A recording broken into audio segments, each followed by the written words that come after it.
Bismillahirrahmanirrahim. Alhamdulillahirabbil alamin. Wa bihi nasta'in ala umurid dunya waddin. Wassalatu wassalam ala asyrafil anbiya wal mursalin.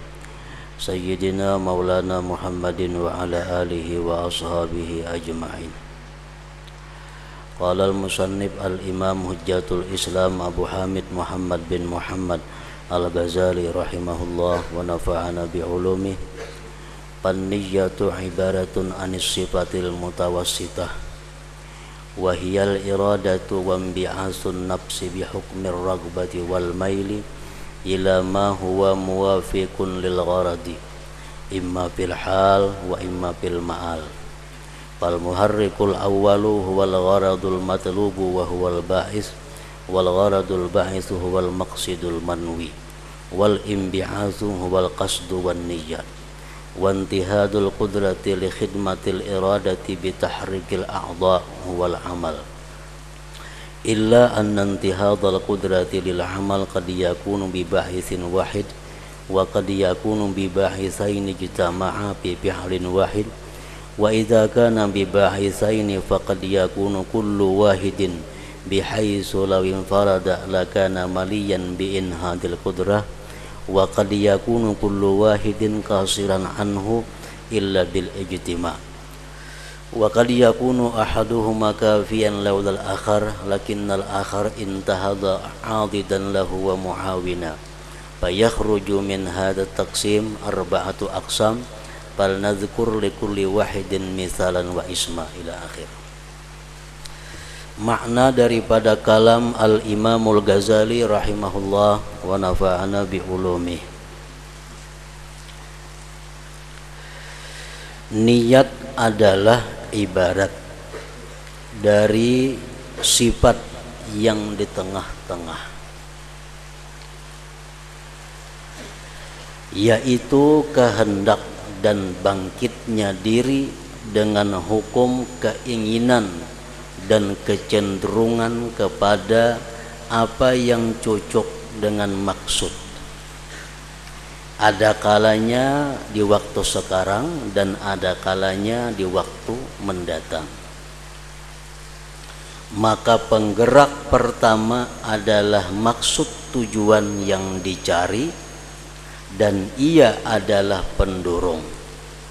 Maksud yang mendorong adalah tujuan yang diniatkan dan bangkit adalah kasad dan niat, dan terbangkitnya kemampuan untuk melayani kehendak dengan menggerakkan anggota-anggota badan adalah amal.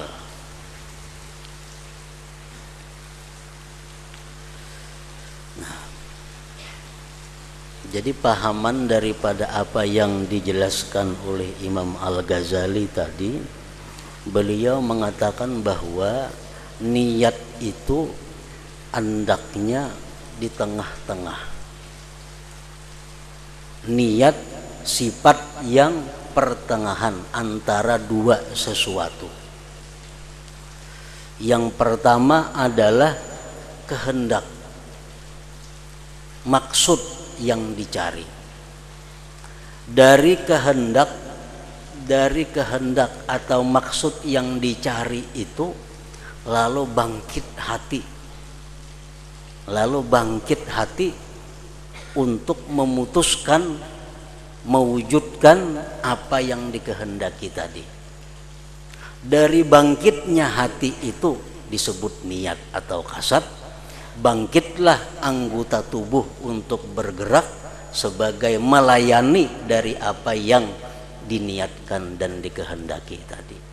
Nah, jadi niat itu andaknya adalah, niat itu ibarat dari sifat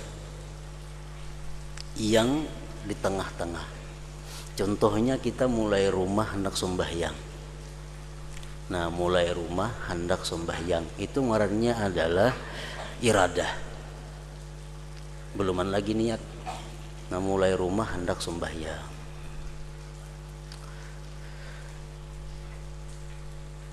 Kemudian kehendak sembahyang ini apabila kuat akan bangkit hati. bangkitnya hati untuk mewujudkan, maadaakan apa yang dikehendaki tadi. Nah, bangkitnya hati itu disebut niat. Bila mana hati ini bangkit untuk mewujudkan sesuatu yang dikehendaki tadi, maka bangkitlah anggota tubuh, gerak badan kita melayani apa yang diniatkan, apa yang bangkitnya hati tadi. Nah, jadi niat ini antara dua. Sebelumnya ada iradah kehendak, dan sesudahnya ada amal perbuatan. Pendorong niat adalah kehendak, buah daripada niat adalah amal perbuatan. Nah, jadi niat itu sifat yang di tengah-tengah artinya.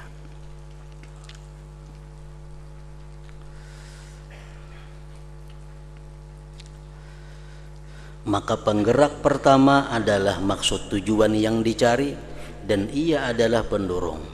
Maksud yang mendorong adalah tujuan yang diniatkan, dan bangkit adalah kasat dan niat. Dan terbangkitlah kemampuan untuk melayani kehendak dengan menggerakkan anggota-anggota badan adalah amal ngarannya.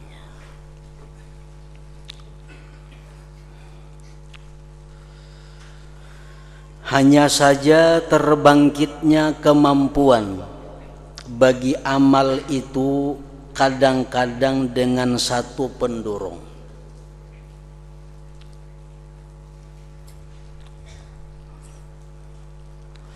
Hanya saja terbangkitnya kemampuan bagi amal, bagi bergeraknya anggota, bagi berjalannya batis, bergeraknya tangan, itu kadang-kadang dengan satu pendorong.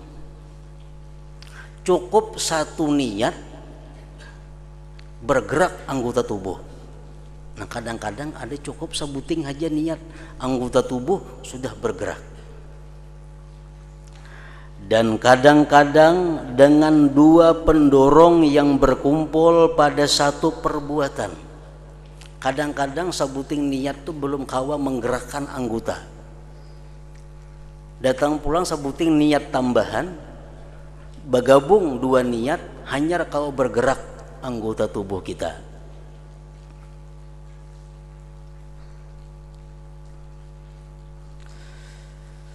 Dan apabila adalah dengan dua pendorong, maka kadang-kadang setiap satu pendorong, di mana jikalau sendirian niscaya ia lama membangkitkan kemampuan.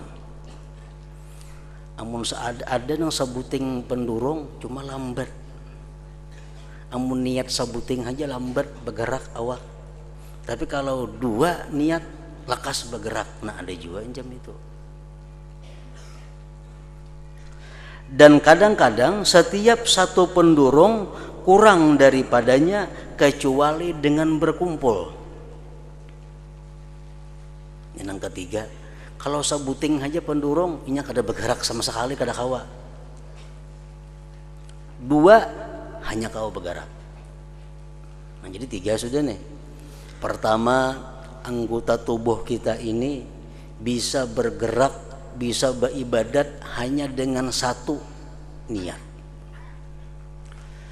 Ada yang kedua, anggota tubuh kita ini lambat bergerak kalau hanya sebuting niat. Bila niatnya dua, hanya segera. Ada yang ketiga, kalau sebuting aja kada kau bergerak, bila kada bergabung dua niat. Nah, yang ketiga. Dan kadang-kadang salah satunya itu cukup jikalau tidak ada yang lain, tetapi yang lain itu bangkit sebagai penguat dan penolong baginya. Ada juga orang yang mampu bergerak dengan satu niat. Cuma kalau ditambah niat nang sebuting, dia jadi bersemangat, dia jadi bergairah untuk bergerak. Nah, maka pembagian ini keluar 4 bagian. Maka hendaklah kami sebutkan bagi masing-masing contoh dan namanya.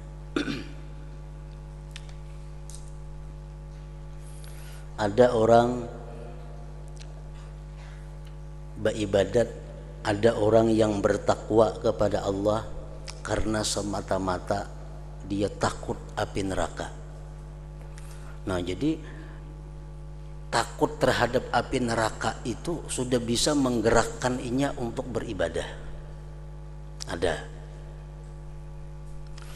Ada orang yang takut dengan api neraka sudah mampu untuk menghalangi inya berbuat yang diharamkan Allah. Ada. Nah, kemudian ada lagi orang yang beribadat itu mesti dua niatnya. Satu, dia takut dengan neraka. Yang kedua, dia mengharapkan surga. Bergabung dua itu, hanyar inya tergerak untuk beribadah. Takut lawan neraka dan mengharapkan surga Allah, hanyar kau bangun untuk beribadah.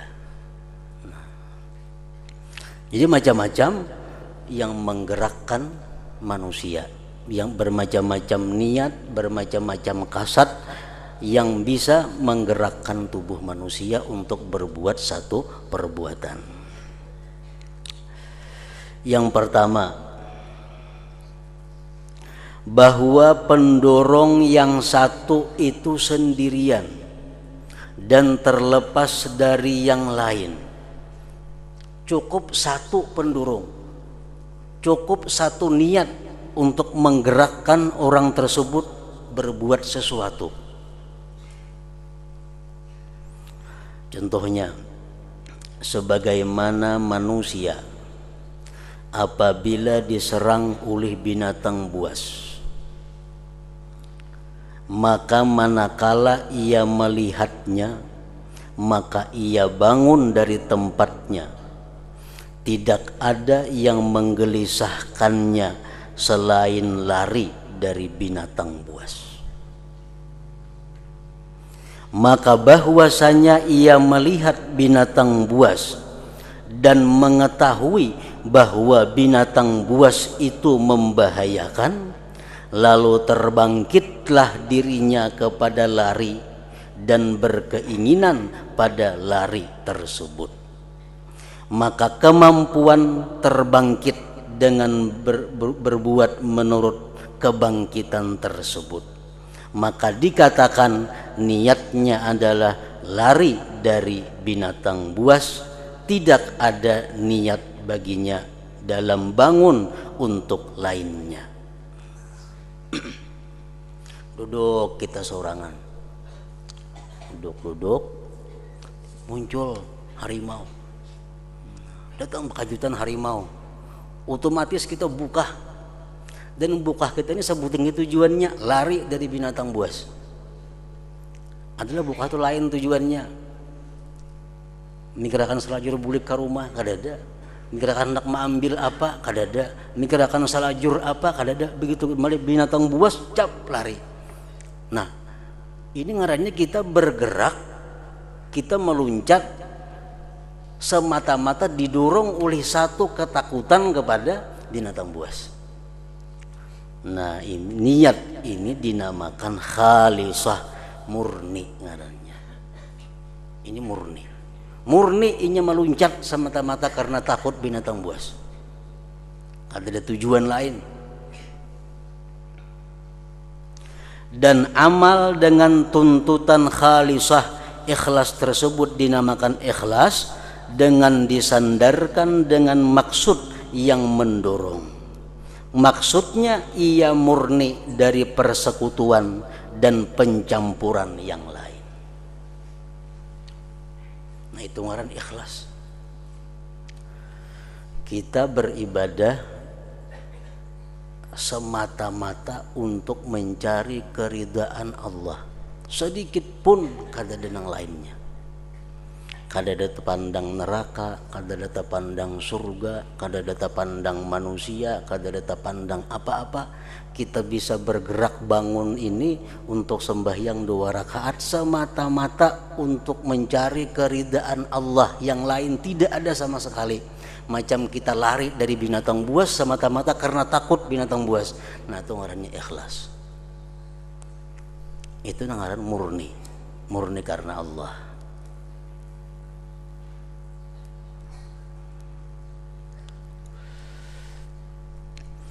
Yang kedua, Dua pendurung itu berkumpul. Nah, dua buting nang mendurung hanya kau bergerak. Dua pendurung itu berkumpul, masing-masing berdiri sendiri dengan membangkitkan jikalau ia sendirian. Ini dua tak kumpul pendurung. Padahal andai kata sabuting pun ini sudah bergerak. Ada ini dua. Nah, dua pendurung, satu perbuatan. Contohnya dari yang ditangkap oleh panca indera adalah bahwa dua orang laki-laki bantu-membantu pada membawa sesuatu menurut kadar kemampuan, di mana ia cukup dalam membawanya jikalau ia sendirian. Membawa tongkat, membawa kayu panjangnya semeter, paling beratnya ampul aja lah. Ibarat surangan membawa tuh kada jadi masalah. Ada kawan menggani, nah jadi lu berdua membawa kayu tadi. Padahal kalau surangan ini kada susah membawaan itu. Lalu ada kawan menggani, ya berdua jadinya. Nah ini yang kedua. Dan contohnya pada maksud kami adalah bahwa ia diminta oleh kerabatnya, kulaknya yang miskin akan suatu hajat. Ada orang miskin, kula kita miskin, pakir mana keluarga datang kepada kita hendak meminta duit 10.000 rupiah. Atau keluarga kita nang miskin ini datang kepada kita hendak menginjam kendaraan kita, minjam pang sepeda motor jarinya. Nah maka ia menunaikan hajatnya karena kepakirannya dan hubungan kerabatnya. Ayo pakai sepeda motor. Kenapa kita hakun mengunjuk? Satu karena ini kula. Nang kedua inya kada diisi sepeda motor, inya miskin. Nah jadi dorongan itu kula ada, miskinnya ada, lalu kita injami kendaraan itu. Maka ia menunaikan hajatnya karena kepakirannya dan hubungan kerabatnya. Dan ia tahu bahwasanya jikalau tidak kepakirannya, niscaya ia menunaikan hajatnya dengan sebab semata-mata kerabat. Andai kata nang datang nih orangnya kada miskin tapi kula minjam kendaraan, jadi injami juga. Andai kata ini kada miskin orangnya datang kepada kita minjam kendaraannya, kita injami juga karena ada kaitan kula. Dan bahwasanya jikalau tidak ada hubungan kerabatnya, niscaya ia juga menunaikan hajatnya dengan sebab semata-mata kepakirannya. Andai kata datang kepadanya orang miskin pakir, kada bakula kada, cumanya pakir miskin hendak minjam kendaraan, ya kita injami juga. Nah, datang sekaligus mana kula mana miskin, kita injami. Pendurungnya adalah kula dan miskin. Tapi pendurung ini andai kata bersendirian tetap ini menjami juga. Andai kata datang kula nang sugih minjam kendaraan diinjami. Andai kata datang orang miskin nang kada keluarga minjam kendaraan, inya injami juga. Dan diketahui yang demikian itu dari dirinya bahwasanya jikalau datang kepadanya kerabat yang kaya, maka ia gemar pada menunaikan hajatnya. Dan orang fakir yang bukan kerabatnya, maka ia gemar pula pada menunaikan hajatnya. Andai kata datang kula nang kaya minjam, ya diinjami juga. Andai kata datang kada kula cuma miskin minjam, ya diinjami juga. Nah contohnya lagi, begitu pula orang yang diperintah oleh dokter meninggalkan makanan. jar dokter ikam isuk puasa. Isuk ikam puasa jar dokter. Dan masuk hari Arafah. Kebetulan isuk tuh pas hari Arafah. Jadi dokter ikam isuk puasa dari jam sekian sampai jam sekian. Kebetulan pas isuk hari Arafah. Kan hari Arafah sunat puasa. Lalu ia berpuasa. Sedangkan ia tahu bahwasanya jikalau tidak datang hari Arafah, andai kata isuk nekada hari Arafah, niscaya ia meninggalkan makanan. Niscaya ia puasa juga karena menjaga diri pemantang. Karena dokter menyuruh. Dan jikalau tidak ada menjaga diri, niscaya ia meninggalkan makanan juga karena hari itu adalah hari Arafah. Orang itu sudah kebiasaan dari Arafah puasa, hari Arafah puasa, hari Arafah puasa. Kebetulan malamnya berubat, jadi dokter ikam isuk puasa. Pas hari Arafah.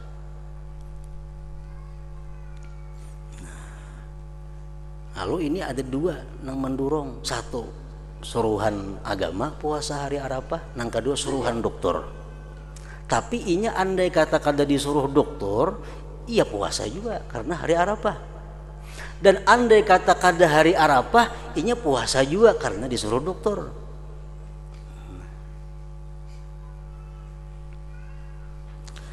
Dan keduanya telah berkumpul semuanya. Lalu ia maju untuk berbuat, dan adalah pendurung yang kedua itu teman pendurung yang pertama, kawan aja. Maka hendaklah kami namakan bagian ini murafaqah lil bawais, menemani bagi semua pendurung ngarannya. Orang naik haji sambil berjualan, sambil membawa barang. Jadi inya ke Makkah ini tujuannya naik haji sekaligus membawa jualan. Andai kata kada musim haji, ini tetap tulak karena berjualan, mengantar barang ke Makkah. Berhubung musim haji, inya naik haji. Andai kata kada ada barang pun, inya naik haji juga karena itu musim haji. Nah ini masalahnya yang kedua macam itu. Nah kayak apa kayaknya hukumnya itu berpahala atau kada. Nah jadi masalahnya itu. Maka hendaklah kami namakan bagian ini murafaqatun lil bawais ngarannya, menemani bagi semua pendurung. Kalau yang pertama tadi itu sudah jelas, itu ikhlas murni ngarannya. Ini semata-mata beribadah karena Allah, titik, karena yang lain. Seperti ini lari dari binatang buas, semata-mata menghindari binatang buas. Itu sudah jelas ikhlas ngarannya. Nah yang kedua ini itu ada masalah kayaknya. Yang ketiga, bahwa masing-masing tidak dapat berdiri sendiri. Masing-masing niat ini kada kawa menggerakkan anggota tubuh kita jikalau ia sendirian. Kayu saling genalan, mensorangan jelas itu kada kawa mangkan, berdua tak angkat. Nah inya beribadah kalau semata-mata karena Allah aja maka ada tagarak sudah. Tapi ada karena yang lain tagarak. Bahwa masing-masing tidak dapat berdiri sendiri jikalau ia sendirian. Tetapi berkumpulnya menjadi kuat untuk membangkitkan kemampuan. Jakanya ke orang aruh aja inya kada takalanggar isan itu. Kada takalanggar, jaka orang aruh aja tujuannya. Nah, kada takalanggar. Jakanya kada ada orang aruh, kada kalanggar juga. Tapi berhubung orang aruh ada, pas waktunya sembahyang Isya lalu jadi kalanggar itu dengan 2 durungan, dengan 2 pendurung.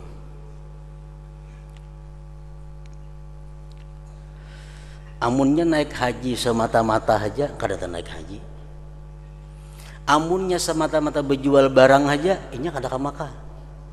Nah, durungan bahaji handak, bahujung handak bergabung lalu berangkat haji. Nah, berdua pendurungnya. Contohnya dalam hal yang ditangkap oleh panca indera adalah bahwa 2 orang yang lemah bantu-membantu pada membawa apa yang tidak dapat sendirian membawanya. Itu contohnya. Contohnya pada maksud kami bahwa ia dituju didatangi oleh keluarganya yang kaya. Lalu ia meminta dirham. Datang orang sugih, anak-anakan atau marina sugih, datang minta duit, maka ia tidak memberinya. Kada diberinya karena sugih. Dan ia dituju didatangi oleh orang lain yang fakir. Datang orang fakir nang kada bakula kada, cuma miskin oleh datang hendak minta duit, kada diberi juga. Kada diberi juga karena kada bakula bang ini, jadi kada diberi. Ada yang tadi bakula cuma kada miskin, kada diberi juga, maka ia tidak memberinya. Kemudian ia didatangi oleh keluarganya yang fakir, lalu ia memberinya. Nah, ini 2 durungan, 1 keluarga, 1 fakir berhimpun, maka terbangkitnya memberi itu dengan berkumpul 2 pendurung, yaitu keluarga dan kefakirannya. Begitu pula seseorang laki-laki yang bersedekah di hadapan manusia. Seseorang laki-laki yang bersedekah di hadapan manusia untuk tujuan pahala dan tujuan pujian. Ini bersedekah 2 niatnya. 1 untuk pahala, 2 untuk mendapat pujian manusia. Dan adalah ia jikalau sendirian niscaya tidak membangkitkan akan dia oleh semata-mata tujuan pahala atas memberi. Jakanya kadada orang walaupun berpahala inya kada memberi. Jakanya kadada orang melihat tuh walaupun pahalanya ganal inya kada memberi. Kada memberi. Dan jika seandainya orang yang minta itu orang fasik yang tidak ada pahala dalam bersedekah kepadanya, niscaya tidak membangkitkan akan dia oleh semata-mata ria atas memberi. Nah, walaupun di tengah orang banyak, tapi nang minta nih orang fasik, nang kada jadi pahala memberi, ini kada memberi juga. Kada memberi juga. Ada orang nang saleh, miskin, datang minta, tapi orang kada nang melihatnya, ini kada memberi. Padahal pahalanya ganal tuh, tapi orang ada melihatnya, nya kada memberi. Nah, di tengah orang banyak pulang datang orang miskin, tapi orangnya fasik, lah diberi kada berpahala, nya kada memberi juga. Takutan ada berpahala aja memberi ini sia-sia. Dan jikalau kedua tujuan itu berkumpul, niscaya keduanya itu menimbulkan dengan berkumpulnya akan penggerak hati. Nah, amun di tengah orang banyak nang minta-mintanya orangnya saleh nyembari. Kenapa? Karena pahala ada di untingnya, pujian orang ada di untingnya. Nah, dan hendaklah kami namakan jenis ini musyarakah ngarannya. Niat yang disebut dengan musyarakah. Nah, berpahalakah nangka itu kadakah? Itu kayaknya dijelaskan oleh Imam Ghazali.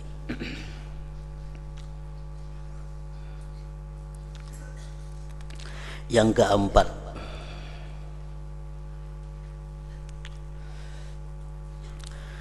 bahwa salah satu dari kedua pendorong itu berdiri sendiri. Jikalau ia sendirian dengan dirinya, dan yang kedua tidak dapat berdiri sendiri. Ini dua nang mendorong. Nang mendorong ini dua. Cuma di antara dua nang mendorong ini satu nang kuat. Nang sabuting pendorongnya kada kuat. Bahwa salah satu dari kedua pendorong itu berdiri sendiri jikalau ia sendirian dengan dirinya, dan yang kedua tidak dapat berdiri sendiri. Tetapi tatkala ditambahkan kepadanya, maka ia tidak terlepas dari memberi bekas dengan memberi bantuan dan kemudahan. Orang ini beribadah semata-mata mencari keridhaan Allah. Itu sudah cukup baginya untuk bisa menggerakkan tubuhnya sembahyang. Sudah cukup. Niatnya semata-mata karena Allah, itu sudah cukup menggerakkan, sudah mampu menggerakkan awaknya untuk sembahyang. Datang pendorong nang sebuting, umpamanya ria, pujian orang. Nah, pujian orang ini lemah. Andai kata dipuji orang, tetapnya sembahyang. Andai kata kada dipuji orang, tetap ingin sembahyang. Nah, cuma pujian ini datang hanya sebagai menambah gairah, nah, menambah semangat beribadah. Misalnya menyakitnya mengaji saurangan, tetapnya mengaji. Cuma bisa berencap membaca Quran itu. Bismillahirrahmanirrahim. Alhamdulillahirabbil alamin arrahmanirrahim. Ada orang datang, Maliki yaumiddin, iyyaka na'budu, bergairah. Among kata ada orangnya mengaji juga, cuma ada orang sebagai penggairah. Nah, apakah ini ikhlas atau kada? Maka ia tidak terlepas dari memberi bekas dengan memberi bantuan dan kemudahan. Artinya kalau inya kadada orang tetapnya bersedekah, nah 10.000. Orang ada 15.000. Nah, bergairah 15.000. Padahal kadada orang tetapnya bersedekah cuma 10.000 aja. Contohnya pada seseorang, pada sesuatu yang ditangkap oleh panca indera, bahwa orang yang lemah membantu orang yang kuat untuk membawa sesuatu, dan jikalau orang yang kuat itu sendirian, niscaya ia dapat berdiri sendiri, dan jikalau orang yang lemah itu sendirian, niscaya ia tidak dapat berdiri sendiri. Sesungguhnya demikian itu secara keseluruhan memudahkan amal dan memberi bekas dalam meringankannya.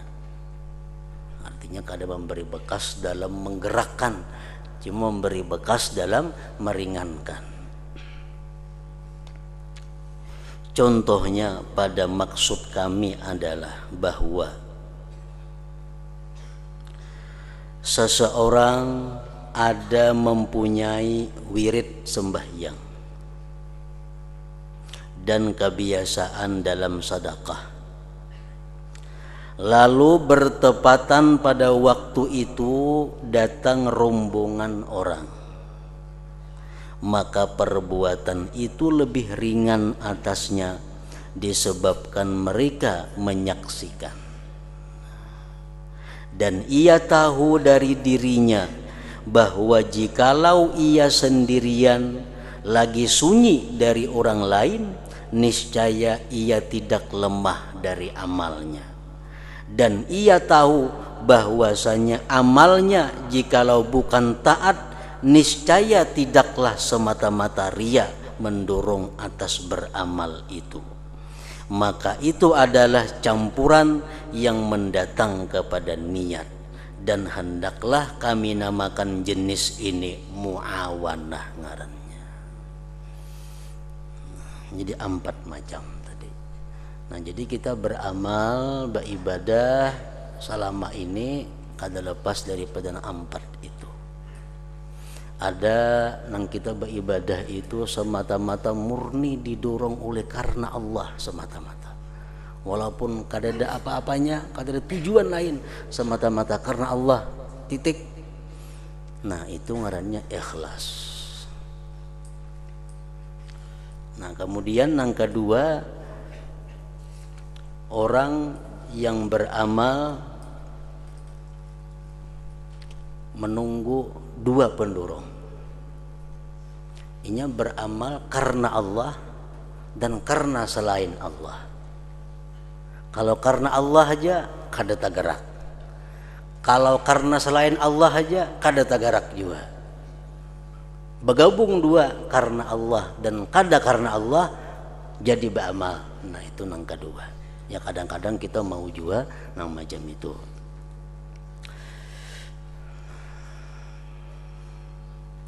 Nang ketiga,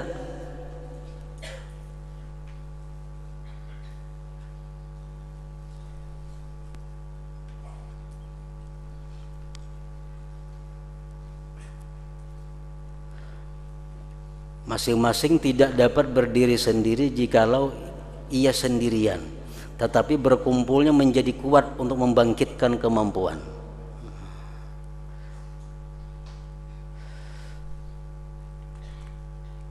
Nang keempat, bahwa yang riya itu, yang bukan karena Allah itu, hanya sebagai meringankan atau menggairahkan yang karena Allah.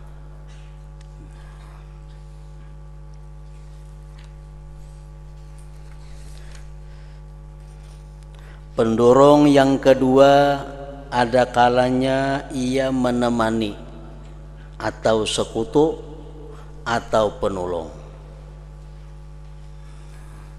Pendorong yang kedua, ada kalanya ia menemani atau sekutu atau penolong, dan akan kami sebutkan hukumnya pada babul ikhlas kaina, bab ikhlas. Dan tujuan sekarang adalah menjelaskan bagian-bagian niat. Sesungguhnya amal itu mengikuti pendorong atasnya, maka hukum dapat diperoleh daripadanya. Karena itu dikatakan sesungguhnya amal perbuatan itu dengan niat. Amal perbuatan itu innamal a'mal bin niat. Karena ia adalah, amal itu adalah pengikut yang tidak ada hukum pada dirinya. Sesungguhnya hukum itu bagi yang diikuti. Nah, amal itu pengikut, niat nang diikuti. Kalau niatnya baik, otomatis amalnya menjadi baik. Kalau niatnya kada baik, amalnya walaupun kelihatan baik tetap jadi kada baik. Karena pengikut itu kada dihukumkan apa-apa. Nang dihukumkan itu adalah yang diikut. Yang dijadikan hukum adalah yang diikut. Yang diikut adalah niat. Amal perbuatan itu pengikut atau yang mengikut kepada niat. Nah, penjelasan tentang rahasia sabda Rasulullah sallallahu alaihi wasallam, niyatul mu'min khairun min amalihi. Niat orang mukmin lebih baik daripada amalnya. Nah, itu ada rahasia-rahasia yang akan beliau jelaskan. Nah, hingga situ kata Allah.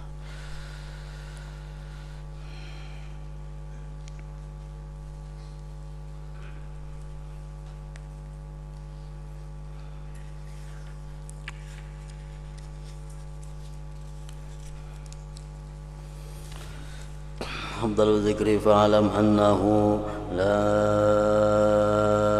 ilaha illallah Muhammadur Rasulullah, la ilaha illallah